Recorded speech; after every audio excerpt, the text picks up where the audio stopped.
fiction finalist Andrew Krivak, The Sojourn, published by Bellevue Literary Press. Thank you. Good evening. The Sojourn is a novel about a young boy who's born in America and whose mother is killed by a train, and so his father takes him back to the Austro-Hungarian Empire, where he's raised as a shepherd and a hunter. There's a young cousin who is brought to the family as well, and the father raises the two boys as sons. When the war comes in 1915, because of their hunting abilities, they're enlisted into a sniper unit, the Sharpschützen, in the Austro-Hungarian army. And they do their job very well along the Italian front, Austrians against the Italians. The passage I'm going to read takes place in 1917, in November, just after the Battle of Caporetto, where Joseph and his friend Zli is his cousin is named Marian, but they call him Zli Pass. It means bad dog in Slovak.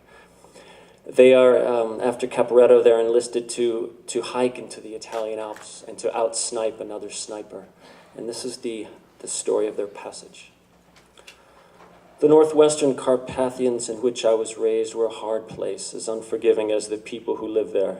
But the alpine landscape into which Zli and I were sent that early winter seemed a glimpse of what the surface of the earth looked and felt and acted like, when there were no maps or borders, no rifles or artillery, no men or wars to claim possession of land, and snow and rock alone, parried in a match of millennial slowness, so that time meant nothing and death meant nothing. For what life there was gave into the forces of nature surrounding and accepted its fate to play what role was handed down in the sidereal march of seasons, capable of crushing in an instant what armies might, millennia later, be foolish enough to assemble on its heights. And yet there we were, ordered to march ourselves, for God, not nature, was with us now, and God would deliver us in this world and the next when the time came for that. In Tolmezzo, we picked up another unit of Landesschützen along with a Bergführer, and separated so that each team would be no more and no less than a day apart, ours leaving one day later. We hiked through the Wollair Pass to Kotschuk-Mathuen, the names of places told to us by our mountain guide, and roads gave way to footpaths, and footpaths disappeared into forests, and what towns and hamlets we came to and passed through then didn't matter enough to name. So we hiked in silence as the soldiers with whom we trekked were inclined. And they, these soldiers of the East Tyrol, bore the years of their own detached fighting in the distant terrain of the high Alpine War. When we stopped to rest and take water and food, and they removed their protective clothing, I saw fingers missing from frostbite, unkempt beards, and deep carved lines radiating from the edge of their eyes and across scabbed and leathery faces. And although we remained silent as we moved, over tea they, who seemed to know who and what we were, would remind us in a tone strangely hieratic, as though they could see into our disappointment at having been ordered away from the Socha, that this too was a front.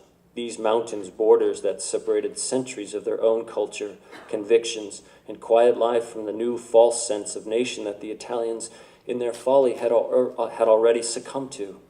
And of this we had no doubt as we fell back into formation and followed our guides along some path that remained invisible to us, and yet to them had been carved in stone by great-great-grandfathers long ago.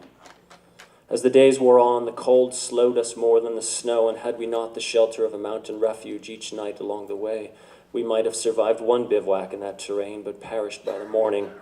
So fast and hard would those temperatures change, bringing blizzards that kept us snowbound, sometimes for days. And the journey that should have taken a few weeks by foot looked more likely to stretch into months. But even these periods of rest were seen as necessary to the nature of the landscape, and never did I sense any form of boredom or acedia enter into the disposition of those men, so Roman and stoic, and in the makeup of body and soul were they. When the front that had brought weather cleared out, we rose and pushed on as ordered. There was nothing to gain by kindness in that war, but those men drew us into their numbers and gave to us from their own store the woolen socks and balaclavas and mittens made of rabbit skin that they wore as we hiked and waited, week after week, the landscape breathtaking, the altitude increasingly punishing, And we followed the arc of the range south by southwest and into the Dolomiten, where we replaced our alpenstocks with ice axes and strap-nailed soles to our boots and roped ourselves together as we climbed, with Zli and me in the middle of the team, so that the veteran guides could both lead in front and bring up the rear. The paths we walked are now discernible only to those guides. And for a few late autumn days, during which we hiked steadily and without rest until we came to the mountaintop refuge along our way and slept, I felt a sense of peace in that war, within myself and without, amid the unexpected beauty of those peaks that lured and threatened us like enemies themselves, though a threat unlike the arbitrariness of battle on the Socha, because the mountains seemed in equal measure exacting and prepared to forgive.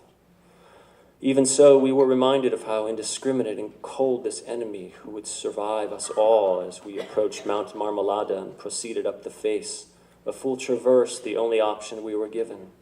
A father and his son who had joined the Landesschützen together and who knew the mountains so well that they could point out critical discrepancies in the maps issued from the High Command, were the last two on our rope and saw too late the thin ice layer that masked the crevasse over which we had all passed, blinded and hunched by exhaustion and the weight of our packs.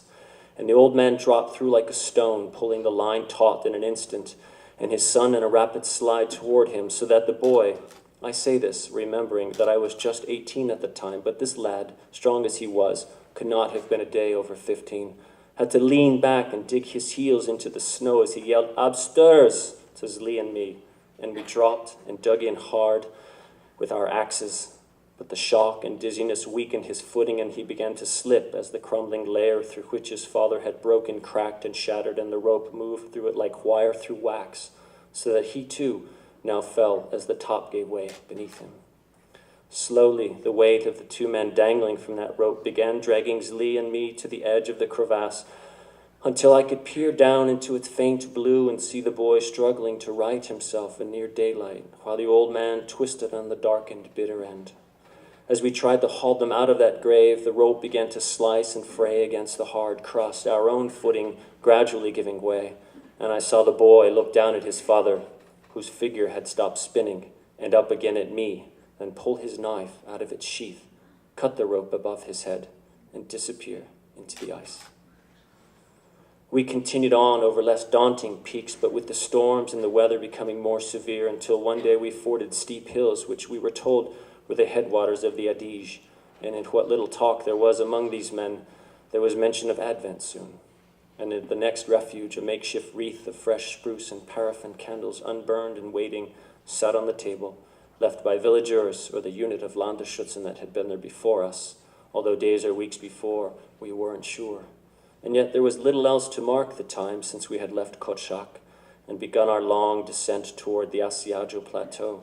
So unremitting was our trek of ascents and descents through the seemingly endless and impassable world of forest, rock, and snow. And on the last day of November, at an outpost where our team caught up with the unit we had long been dogging, Commander Klammer passed around a clear glass bottle of grappa to celebrate his patron, St. Andrew. And I remembered celebrating the same, my father's name day, each year in Pasvina, the mutton, the rich red Hungarian wine, before he took the Slivovica, and the only time drink was ever allowed. The reminder that the old man painted with a parted beard and a scroll brought wisdom in the word, and this all foreshadowing the Savior the pious men surrounding me said was to come. My father, who was drunk on so little in those days, used to say with a cherubic smile, although his tone had sounded sad, "There is God in all of this." And I wondered that night in the mountains of Austria if he was right, or if he was bending to the fear that over the years had begun to encompass him. And I said out loud, "Where is God in all of this, Father? Where?" But he was silent there. No word, no wisdom. Was he where I had left him, his kiss dry, his eyes wet? Or was he silent now because he had gone from me?